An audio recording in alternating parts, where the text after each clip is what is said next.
I have a from scratch bakery. People used to bake this way. I say your grandma used to bake this way. So this is the way I bake it. We use flour, sugar, eggs, butter, the real stuff. It's just a good old-fashioned bakery where you can come, sit, and enjoy and feel like you're at somebody's home, in somebody's kitchen. My mom was a baker from scratch, and I just watched her flit around the kitchen, especially during the holidays. She and I would be, we call bumping butts in the kitchen, when she was teaching me how to make crust and how to make cookies and how to make things from scratch, biscuits, homemade biscuits, things like that. But she loved to bake, and my dad loved to eat sweets. So watching that dynamic, he would steal cookies off, she would have cookies out cooling, and there would be one missing. There was a circle missing, obviously. So it was just watching that dynamic, and she just instilled that in me as a child, actually. When I was 9 years old was the first time she let me into the kitchen by myself. It was like, please, please, please. She finally did, and I made some big nasty cookies, but it was just the excitement of being in there by myself, putting things together, and I just loved what came out of the things that she would put together. I came to Toledo in 1982. I planned to stay here for 2 years and then go to California and get a job in TV. I came here to get some on-air experience. I worked at Channel 13 for a couple of years, met my husband here, and here I am. I was married 4 kids later, and I'm still in Toledo, and that's been since 1982. Baking was always in my background.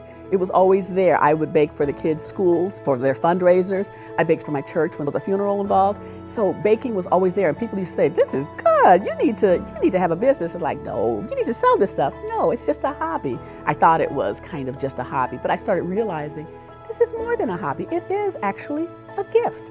It's a gift, especially to do it not from a box, not from a can, but from old-fashioned baking.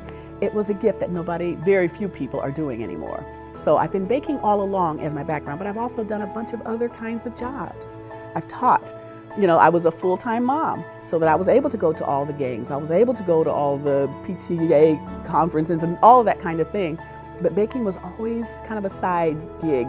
Probably about 22 years ago, I actually got a license to do a home-based bakery from the Department of Agriculture and started baking from home. And that grew like everything. I would hit every festival there was to hit.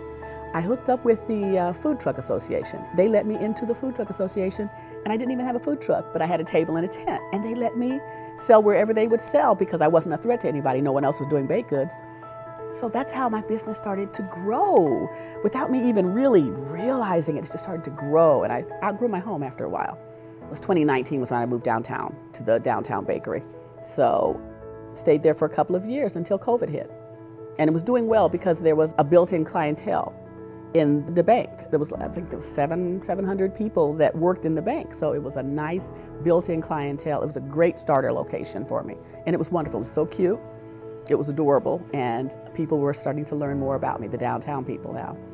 And then COVID hit. And so I started looking for another location because everybody went home to work and I had no customers down there anymore. Someone from the Chamber of Commerce called me and said, "Hey, there's a business here." And my husband and I had seen this location. We came in one day looking for the place that's right next door. We came in, looked at that, didn't like it, and this was called Curious Cat Coffee Shop. It was adorable. It was like, wow, where did this come from? Left, never thought anything else about it. But a couple of months later, somebody from the Chamber of Commerce called and said, "Hey, there's a business that's closing. You should go look at it." And it was here. And that's how I ended up here on Bancroft, right next to Old Orchard, Ottawa Hills, and the University of Toledo. And it's been wonderful. For anyone who is looking to get into their own business, make sure it's your passion because you're going to work your butt off, okay? You are going to work yourself half crazy. It is demanding having your own business. It all rests on you. Keep pushing. If it's a passion, that passion will carry you. That passion, you won't allow other people to tell you, no, you can't do that, or you have to do this, or you get in your mind what you're trying to do with your business and do it. And don't let anyone stop you. Don't let anyone stop you. There are so many resources in Toledo. There are people, there are other women that you can come to. Please come to me and talk to me. I'll tell you some of the pitfalls. I'll tell you some of the places not to go. There's so many things that you won't know. There's still things I don't know that I don't know. You know what I mean? But there's help around, and you have got to have that inner drive. And if you've got that, you'll be all right. You will be all right.